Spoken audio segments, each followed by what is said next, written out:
Mobilization, and he's currently building support for federal legislation to stop global warming. So John, thank you so much. Yeah, for sure. And then the other thing that I want to say is I brought some materials, so my take-home points are on here, and you can take them home. I didn't bring enough for everybody, so if you're here with more than one person from your group, you can just take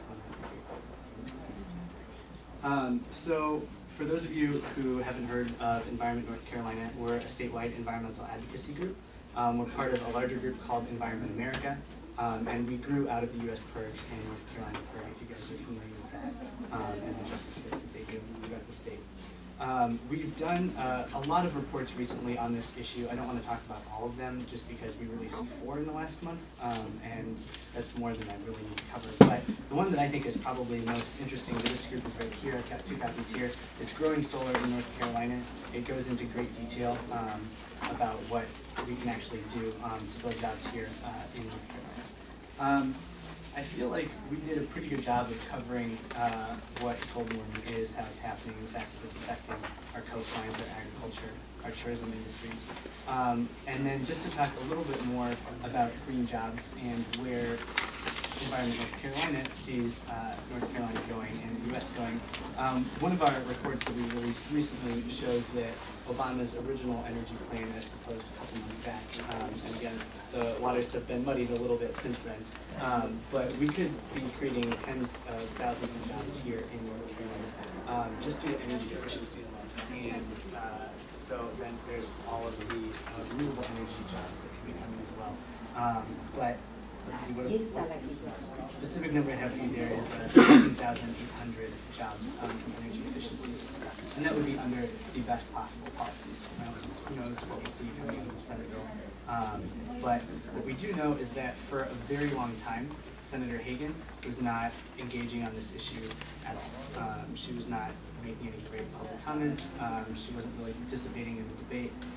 Last week, she and a couple of other senators sent forth 10 guidelines for Obama to use when negotiating an international climate treaty.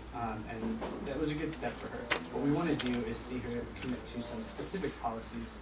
And so what I'm going to talk about a little bit is just kind of what we've been doing at the grassroots level to bring those policies to the forefront of the public discussion and to make sure that Senator Hagan knows that a good percentage of her constituency really wants to see her take strong action on this. So the first thing to say is that there are 18 environmental groups in North Carolina that are all working on this legislation.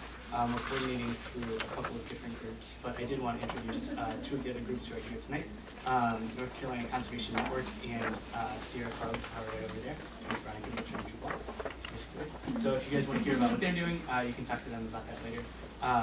But there has been a tremendous amount of outreach to both individual citizens and to business leaders across the states, or excuse me, across the state, to make sure that they're getting their voices heard. We've flown people into DC to lobby on this issue.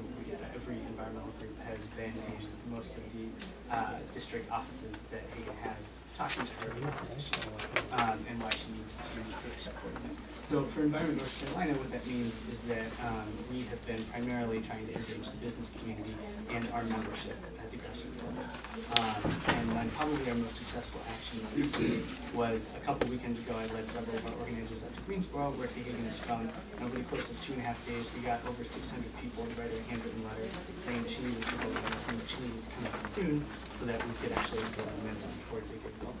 And then also in that same amount of time, we engaged over 105 businesses on the same issue, basically getting them to sign on to a coalition letter saying, please, Hagan, take a stance on this as soon as possible.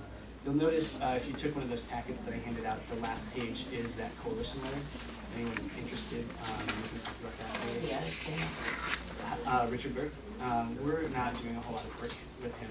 We don't think he's that movable. But Kay Hagan is definitely engageable on this issue. She's a definite swing vote. And she's moving in the right direction. So slowly but surely, we're getting there. That's pretty much it. I don't want to take up too much more time. Thank you very much, John. And then if anyone wants to see, I get the report.